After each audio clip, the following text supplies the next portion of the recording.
And this is very important topic.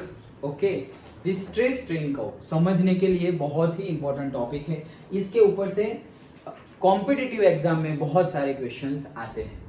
Okay, stress strain curve क्या है? Stress और strain और उसका कर्व, इससे क्या पता चलेगा? सर हम ग्राफ यहाँ पे हम कर क्या रहे हैं? स्ट्रेस और स्ट्रेन का ग्राफ बना रहे हैं. वो ग्राफ से हमें पता चलेगा कि ये मटेरियल कौन से टाइप का है, कैसा मटेरियल है. डन. ओके, इजी है, डिस्कस करते हैं. वही हमारी चीज जो सेटअप था हमारा हुक्स लॉ में, वही सेटअप है. हमारा सॉलिड वायर है और सिलेंडर है. ओके, कोई भी मटेरियल का, और उसके ऊपर हम वेट लगा रहे हैं. वेट लगा रहे हैं मतलब हमने फोर्स लगाया. पर यूनिट एरिया मतलब हमने स्ट्रेस लगाया, स्ट्रेस दिया. स्ट्रेस दिया तो क्या होगा? वो इलोंगेट होगा, मतलब स्ट्रेन आएगा. डन. तो हुक्स लॉ तो वो फॉलो करेगा ही. Stress is proportional to the strain. वही सेटअप है, डिटो वही चीज है. ओके, तो स्ट्रेस का फॉर्मूला वही F by A, स्ट्रेन का formula delta L by L. Done. अब देखते हैं हम हमारा ग्राफ. तो ये कोई भी मटेरियल का ग्राफ है, व्हाटएवर. सारे मटेरियल के लिए डिफरेंट ग्राफ होता है. जैसे सारे मटेरियल के लिए मॉड्यूलस ऑफ इलास्टिसिटी अलग, मॉड्यूलस ऑफ रिजिडिटी अलग, modulus of bulk, modulus of elasticity अलग, सबके लिए डिफरेंट. वैसे ही ग्राफ भी डिफरेंट होगा. ग्राफ से क्या पता चलता है? तो देखो, ग्राफ से, ग्राफ को आइडेंटिफाई करना आना चाहिए. एक्चुअली ये टॉपिक है ना, इंजीनियरिंग स्टूडेंट को भी अगर पढ़े ना समझे ना तो समझ में नहीं आता. बट बहुत बेसिक है, इजीली समझ में आ जाए वैसा है. देखो, स्ट्रेस वर्सेस स्ट्रेन का ग्राफ हम बना रहे हैं. अगर ग्राफ ऐसा है, यहां पर तुम देख सकते हो, O से लेकर P पॉइंट तक ग्राफ लीनियरली वेरी कर रहा है. सीधी लाइन है, इंक्लाइन लाइन है, मतलब लीनियरली बोल सकते हैं हम. तो लीनियरली वेरी कर रहा है मतलब क्या?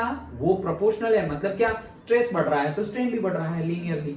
उसी को तो बोलते थे हम प्रोपोर्शनल. तो वो आ गया मेरा पॉइंट P. वो पॉइंट P ही है क्या? Proportional limit. मतलब कि यहां तक तुम, यहां पे कोई भी ग्राफ वैल्यू होगी तो ये वैल्यू तक, ये पॉइंट तक तुम अगर स्ट्रेस बढ़ाओगे तो स्ट्रेन भी बढ़ेगा, स्ट्रेस बढ़ाओगे तो स्ट्रेन भी बढ़ेगा, स्ट्रेस बढ़ाओगे तो स्ट्रेन भी बढ़ेगा. कौन से पॉइंट तक? P पॉइंट तक. डन.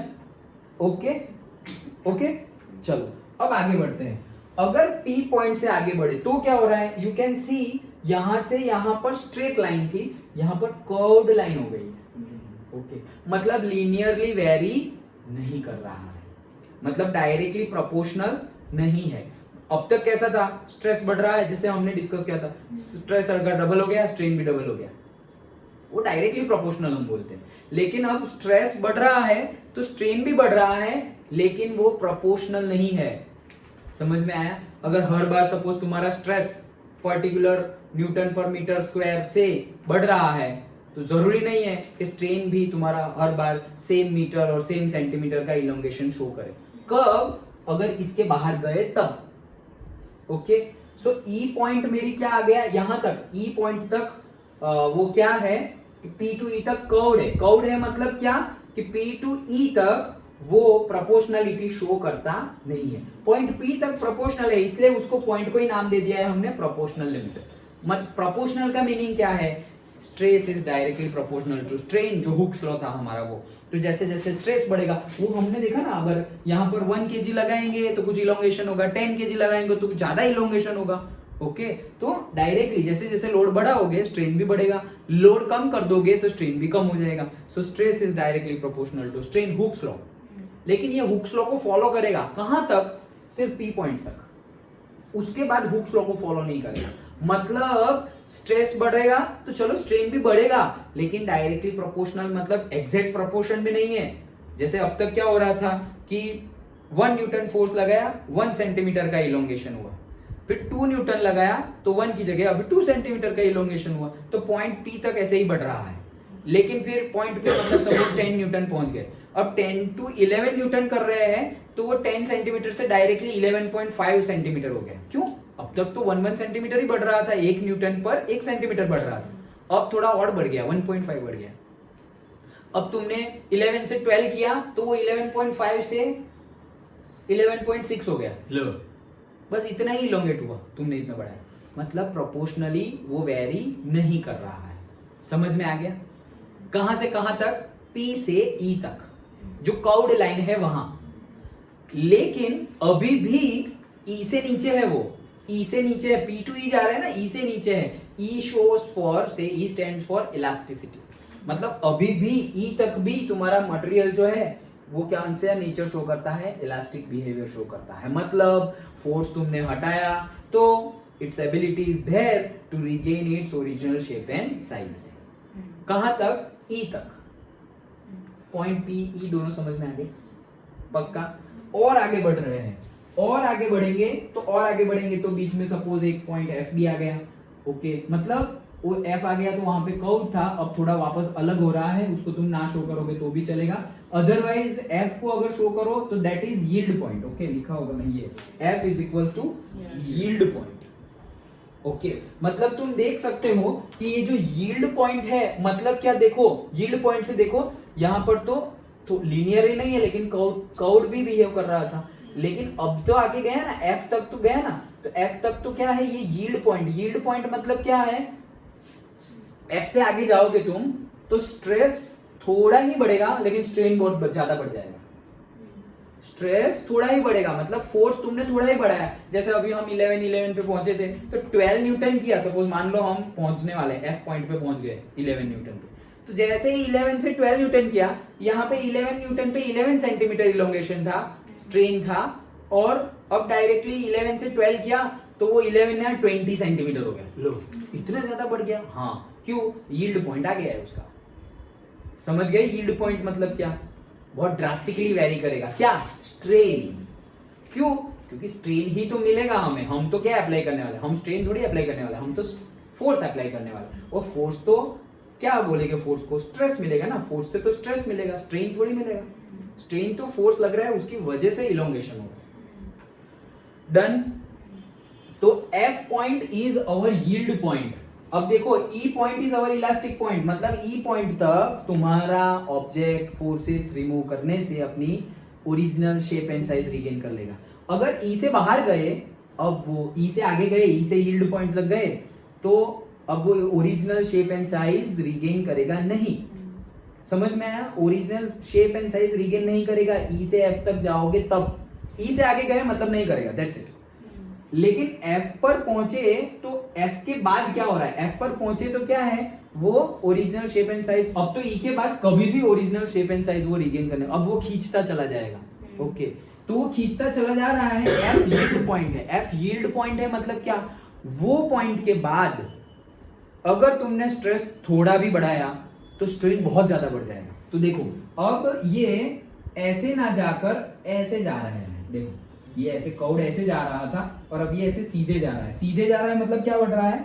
स्ट्रेन बढ़ रहा है, स्ट्रेस थोड़ा ही बढ़ा है लेकिन स्ट्रेन ज्यादा बढ़ रहा है, समझ में आया, पहले अभी तक ग्राफ ऐसे जा रहा था, ऐसे जा रहा था, लेकिन फिर ये सपोज F पॉइंट है तो यहां से ऐसे जा रहा है सीधा, understood, okay, so F to A, understood, okay, now A point पर तुम आ गए, ओके, ना ए पॉइंट के बाद मतलब एक पर्टिकुलर पॉइंट आएगा, वो एक पर्टिकुलर पॉइंट के बाद वापस तुम्हारा जो मटेरियल है वो लीनियर जैसे नॉट लीनियर बट लीनियर जैसे शो हो रहा है प्रॉपर्टी ए टू बी तक, और बी पॉइंट जो आ गया है that is the breaking strength, A point is just a point between F, मतलब तुम्हारा जो यील्ड पॉइंट है वो और जो B है वो, ए पॉइंट कहाँ है, ए पॉइंट वो पॉइंट है जहां तक तुम थोड़ा भी स्ट्रेस बढ़ाओगे स्ट्रेन बहुत ज्यादा बढ़ जाएगा, वो F to A का रीजन नहीं वैसा होगा,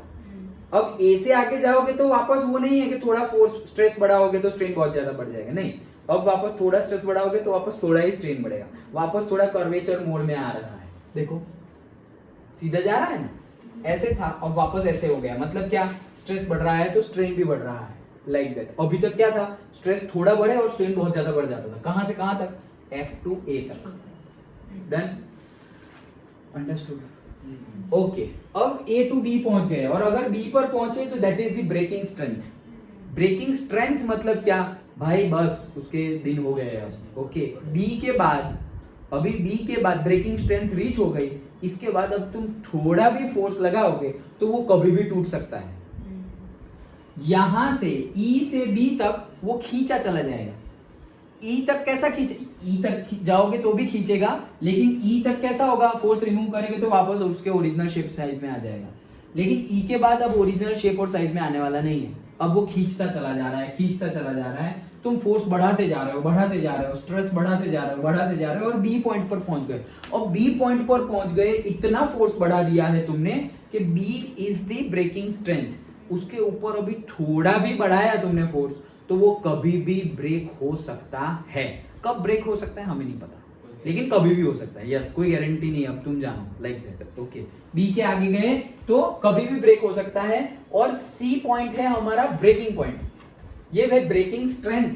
बी पॉइंट है ब्रेकिंग स्ट्रेंथ और सी पॉइंट है ब्रेकिंग पॉइंट। ब्रेकिंग पॉइंट मतलब 100% टूट ही जाएगा। बी टू, हाँ, बी से आगे गए तो कभी भी टूटेगा, लेकिन सी पर तो टूटेगा ही, वो कभी वाला क्वेश्चन नहीं। सी पर तो टूट ही जाएगा क्योंकि तुमने बहुत ज्यादा फोर्स बढ़ा दिया है। अंडरस्टूड? बी से आगे गए कभी भी टूटने वाला था, सी पर आके तो टूट ही जाएगा, कंफर्म।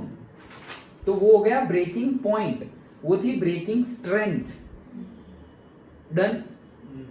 ओके, समझ में आ गया? पक्का? तो देखो फिर से ब्रेकिंग स्ट्रेंथ हमने डिस्कस कर ली, इलास्टिक लिमिट। अब यहाँ पर दो पार्ट दे दिए गए हैं कि भाई ये जो ई पॉइंट है उसके पहले वाला पार्ट इलास्टिक रीजन, मतलब वहां पर तुम कैसे भी फोर्स लगाओ एंड ऑल तो तुम्हारा original shape and size regain होगा।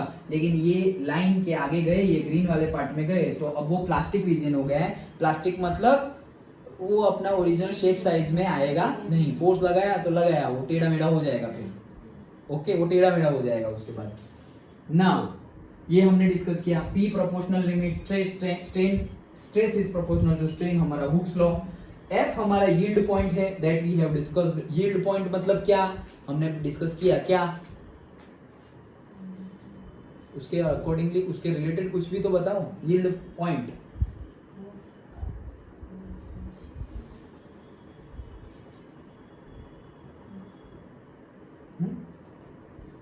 अरे कुछ भी बताओ।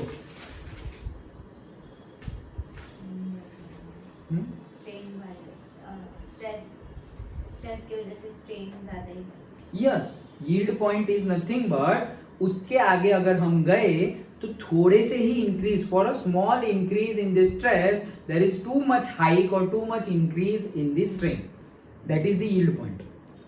ओके, अब वो एफ यील्ड पॉइंट से हम ए तक जा रहे हैं, तो ये ए क्या है? ए पॉइंट वो है कि वही रीजन, क्या वो यील्ड स्ट्रेंथ की बात की, वही वो ए तक ही होगा। फिर ए के बाद वापस if you increase the stress then strain also will be increased, not in that much different proportion, almost same proportion, almost same हम बोल सकते हैं। And then we will reach the point B which is the breaking strength, means after that any time the material will break। ये continuously हम force लगा रहे हैं तो any time it will break। और C point is the breaking point, means at that point your material will be broken, खत्म, टूट गया। Understood?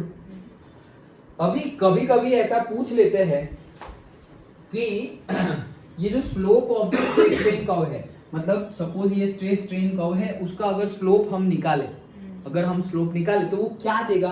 तो वो देगा Young's modulus of elasticity y।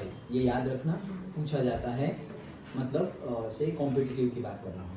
अगर स्ट्रेस स्ट्रेन कर्व का स्लोप अगर हमने निकाला तो वो क्या देगा हमें? तो वो हमें देगा यंग्स मॉड्यूलस ऑफ इलास्टिसिटी। और डायरेक्टली तुम्हें ऐसा बोल दे कि ये मटेरियल है, उसका यंग्स मॉड्यूलस ऑफ इलास्टिसिटी ये है, तो ड्रॉ और से according to stress strain curve what will be the slope of that stress strain curve. हम सोचेंगे साला फोर्स नहीं दिया, एरिया नहीं दिया, कुछ भी नहीं दिया, सिर्फ यंग्स मॉड्यूलस दिया है और वो पूछ रहे हैं कि स्लोप कितना होगा स्ट्रेस स्ट्रेन कर्व का। कुछ भी तो डेटा गिवन नहीं है, ये यंग्स मॉड्यूलस गिवन है ना, वही उसका स्लोप है। डन?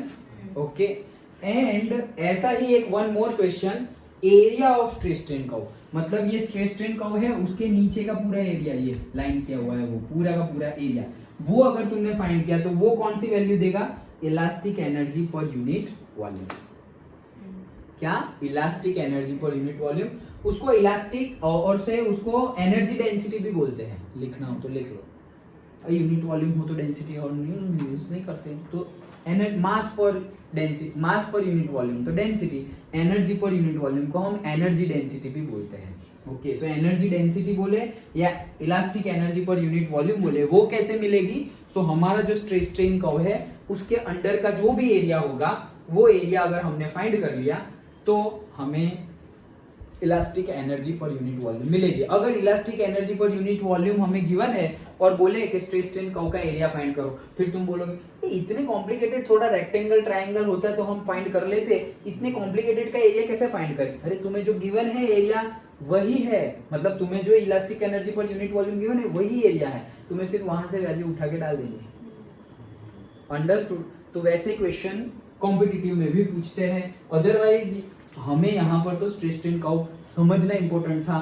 डिफरेंट मटेरियल के लिए stress strain curve different obviously different होगा ना, सब पे सेम फोर्स लगाओगे। यहाँ पे मैंने गोल्ड लटकाया हुआ है और आयरन लटकाया हुआ है, तो सेम थोड़ी स्ट्रेंथ होगी दोनों की। ओके, किसको थोड़ा गोल्ड को थोड़ा फोर्स लगाऊं और शायद वो खींच जाए, ओके, और आयरन खींचे ही ना। ओके, तो सबके मटेरियल के अकॉर्डिंगली, जो मटेरियल की उसकी प्रॉपर्टी है उसके accordingly stress strain curve different होगा। लेकिन तुम्हें तो कैसे क्वेश्चन पूछेंगे वो तो मैंने तुम्हें बता ही दिया है। ओके, डिफरेंट जैसे कि इलास्टोमर होते हैं, देखते हैं अभी आगे हमें कर्व्स हमें देखने हैं, वो कर्व्स के अकॉर्डिंगली मतलब वो स्ट्रेस स्ट्रेन कर्व्स और स्ट्रेस स्ट्रेन ग्राफ के अकॉर्डिंगली तुम्हें क्वेश्चन भी पूछे जा सकते हैं कि भाई ये इलास्टोमर की कैटेगरी में आएगा और ये से प्लास्टिक की कैटेगरी में आएगा, कौन सी कैटेगरी में आएगा, क्या होगा उसमें, ग्राफ देखकर बताओ, ऐसे क्वेश्चन पूछे जा सकते हैं। यहीं पे डिस्कस कर लेते हैं ना, चलो ये रहा। Okay, so these are the stress strain curve given. तो पहला स्ट्रेस स्ट्रेन कर्व है, इससे हमें क्या पता चलता है? ओके, तो देखो ये हमारा P है मतलब प्रोपोर्शनल लिमिट, ये हमारा E है मतलब इलास्टिक लिमिट, और ये C है हमारा ब्रेकिंग पॉइंट। तो यू कैन सी हमारा जो इलास्टिक पॉइंट है और हमारा जो ब्रेकिंग पॉइंट है उनके बीच में काफी डिस्टेंस है। ओके, फिर एक दूसरा ग्राफ है जिसमें कुछ दिखाई नहीं दे रहा है, कोई भी प्रोपोर्शनलिटी नहीं है, डायरेक्टली कर्व्ड नेचर का ही है और डायरेक्टली हमें मिल जा रहा है breaking point. Done? Okay, and एक थर्ड ग्राफ भी है जिसमें हमें प्रोपोर्शनलिटी भी दिख रही है, इलास्टिक पॉइंट भी दिख रहा है, and then we are able to see the breaking point. सब में क्या डिफरेंस है? यहां पर तो इलास्टिसिटी पता ही नहीं चल रही कहां तक इलास्टिसिटी, डायरेक्टली ब्रेकिंग पॉइंट आ रहा है। वहां पे elastic point and breaking point के बीच में डिस्टेंस बहुत ज्यादा है, और यहां पर अगर हम चेक करें तो इलास्टिक पॉइंट और ब्रेकिंग पॉइंट के बीच में कम डिस्टेंस है। तो उसके अकॉर्डिंगली तुम बता सकते हो, तुम्हें जो भी क्वेश्चन पूछा होगा उसमें सारे के सारे मटेरियल ऐसा ग्राफ, सारे के सारे मेटल्स ऐसा ग्राफ शो करते हैं। क्यों? क्योंकि मेटल ऐसा नहीं है कि तुमने फोर्स लगाया और टूट गए। जैसे कि कॉपर है तो देखो कॉपर के हमने वायर बनाए हुए हैं, एल्यूमिनियम, मतलब उसको मेटल्स को हमने मेटल्स की प्रॉपर्टी पढ़ी थी ना 8th में 10th में, मेटल्स एंड नॉन मेटल्स। तो मेटल को क्या कर सकते हैं हम? खींच सकते हैं। ओके, ड्राइंग कैपेसिटी, ड्राइंग मतलब खींचना। ओके, सो मेटल को खींच सकते हैं, मेटल को ऐसे मार के थीन शीट बना सकते हैं, जिसको बोलते थे, very good, malleability property. Okay, तो वो सारी प्रॉपर्टी किसकी होती है? मेटल्स की।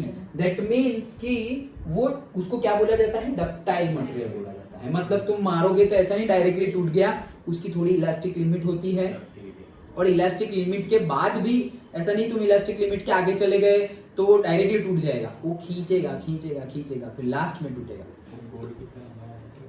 गोल्ड हमने देखा था ना 100 मीटर लंबा जाता है, 100 मीटर। ओके, हाँ, यस, 1 ग्राम में से, yes. Okay, so ductile material, इसको क्या बोला जाएगा? Ductile material. तो सारे के सारे मोस्टली जनरल बात है ये। Okay, so metals are ductile in nature. Okay, now दूसरे हैं इलास्टोमर्स, जिसमें हमें इलास्टिक पॉइंट दिखता ही नहीं है, लगाओ तो खींचते गए, पता ही नहीं चलता इलास्टिक लिमिट है नहीं है, क्या है क्या नहीं, डायरेक्टली टूट जाएंगे तभी पता चलेगा कि गया, ज्यादा फोर्स लगा दिया, बाद में ही पता चलेगा। ओके, सो वो है हमारे इलास्टोमर्स मटेरियल। जो हमारे रबर है, वेसल है, वो ये कैटेगरी में आते हैं। रबर भी ये कैटेगरी में आता है, पता ही नहीं चलेगा ना, जैसे मैंने बताया था कि हम फोर्स लगाएंगे तो इलोंगेट हो गया, फोर्स रिमूव करो, ओरिजिनल शेप में आने के चांसेस बहुत कम है। देखो ना, इलास्टिक लिमिट ही नहीं दिख रही। डन। ओके, हमें लगेगा कि सर ये इतना था, फिर इतना लंबा किया, फिर वापस इतना हुआ, वापस इतना एग्जैक्ट नहीं हुआ, थोड़ा बहुत लेंथ ज्यादा हो गया है उसका। Okay, like that. तो वो है हमारे इलास्टोमर्स। एंड देन आते हैं हमारे ब्रिटल मटेरियल। तो देख के ही तुम बता सकोगे कि इलास्टिक पॉइंट और उसके बाद इलास्टिक लिमिट आ गई है। इलास्टिक लिमिट मतलब तुम फोर्स रिमूव करोगे उसके बाद, तो अब वो वापस अपनी ओरिजिनल शेप साइज रिगेन नहीं करेगा। ओके, तो उसके बाद तो क्या बचा? उसके बाद तो यील्ड स्ट्रेंथ बचा, ब्रेकिंग स्ट्रेंथ बचा और फिर ब्रेकिंग पॉइंट। तो अगर ये सब डिस्टेंस बहुत ही कम है, इलास्टिक पॉइंट से ब्रेकिंग पॉइंट का डिस्टेंस बहुत ज्यादा कम है, मतलब क्या, बहुत जल्दी ये सारी प्रोसेस हो जा रही है। मतलब फोर्स लगाओगे और फिर टूट गया, ज्यादा कुछ खींचेगा नहीं वो। डन। जो हमारा प्लास्टिक नेचर था ना, इस साइड इलास्टिसिटी थी और इस साइड प्लास्टिसिटी, तो वो जो प्लास्टिसिटी और प्लास्टिक नेचर है ना, वो उसका एरिया ज्यादा है ही नहीं। देखो प्लास्टिक रीजन का इतना एरिया यहाँ पर शो किया है, लेकिन ऐसे ब्रिटल मटेरियल में प्लास्टिक रीजन कितना हो गया? सिर्फ इतना, कितना छोटा हो गया। ओके, तो वो है हमारे ब्रिटल मटेरियल। ग्लास होते हैं, हमारे कास्ट आयरन होते हैं, वो इसमें आते हैं। ग्लास को देखो, ग्लास है तो तुम फोर्स लगाओ लगाओ, वो थोड़ा बहुत इलोंगेट होगा, माइक्रोमीटर में, नैनोमीटर में इलोंगेट हो रहा है, तुम फोर्स लगा रहे हो।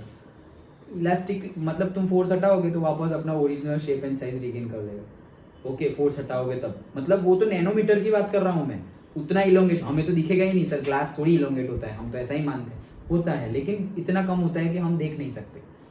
ओके, लेकिन जैसे ही हम फोर्स रिमूव करेंगे वापस वो ओरिजिनल शेप साइज में आ जाएगा। वो कभी भी ऐसे खींचेगा नहीं। ओके, एक पॉइंट के बाद ज्यादा तुमने फोर्स लगाया, टूट जाएगा। क्यों? ये देखो ना, वो ब्रिटल मटेरियल के केस में आता है। अंडरस्टूड? कौन? ग्लास। जैसे कास्ट आयरन भी वैसे आता है। आयरन हमारी मेटल है, आयरन Fe हमारी मेटल है, तो डक्टाइल नहीं है। क्यों? उसमें ये कास्ट डाला हुआ, कास्ट मतलब कार्बन कंटेंट बढ़ा दिया गया है उसमें। तो कार्बन कंटेंट बढ़ा देते हैं तो क्या होता है, इसकी ये जो खींचने वाली प्रॉपर्टी थी डक्टिलिटी, उसको कम कर दिया। और कौन सी प्रॉपर्टी बढ़ गई? ब्रिटलनेस। ब्रिटलनेस बढ़ गई, डक्टाइल प्रॉपर्टी कम हो गई, ब्रिटलनेस बढ़ गई, उसकी वजह से क्या हुआ, वो टूट जाएगा, इलास्टिक नेचर उसने लूज कर दिया। डन। समझ में आया?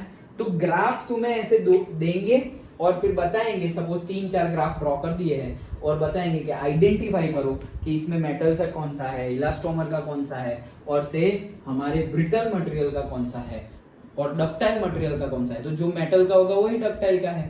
ओके, फिर बोले कि ब्रिटल मटेरियल का कौन सा है, या डायरेक्टली बोले ग्लास का कौन सा है, तो तुम्हें पता होना चाहिए ब्रिटल मतलब ग्लास ब्रिटल ही है। डन। तो ये था पूरा स्ट्रेस स्ट्रेन कर्व। अच्छे से समझ में आया? पक्का? कैसे और कैसे क्वेश्चन पूछ सकते हैं? बस ऐसे ही क्वेश्चन पूछ सकते हैं जो मैंने बताया, वो डक्टाइल कौन सा मटेरियल है, अगेन आइडेंटिफाई करने को भी पूछ सकते हैं। बहुत बेसिक क्वेश्चन स्कूल में ऐसा पूछ सकते हैं कि एक ग्राफ दे दिया, ओके, कर्व दे दिया, stress strain curve, ABCD PECB सब लिख दिया, अब आइडेंटिफाई करो ये कौन सा पॉइंट है, ये कौन सा पॉइंट है, ये कौन सा पॉइंट है, एंड ऑल्सो डिस्क्राइब इट्स से नेचर और जस्टिफाई।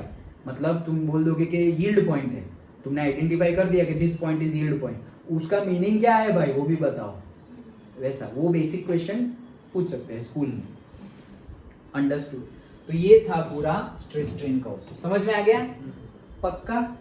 ओके, चलो तो आगे बढ़ते हैं लास्ट टॉपिक पर।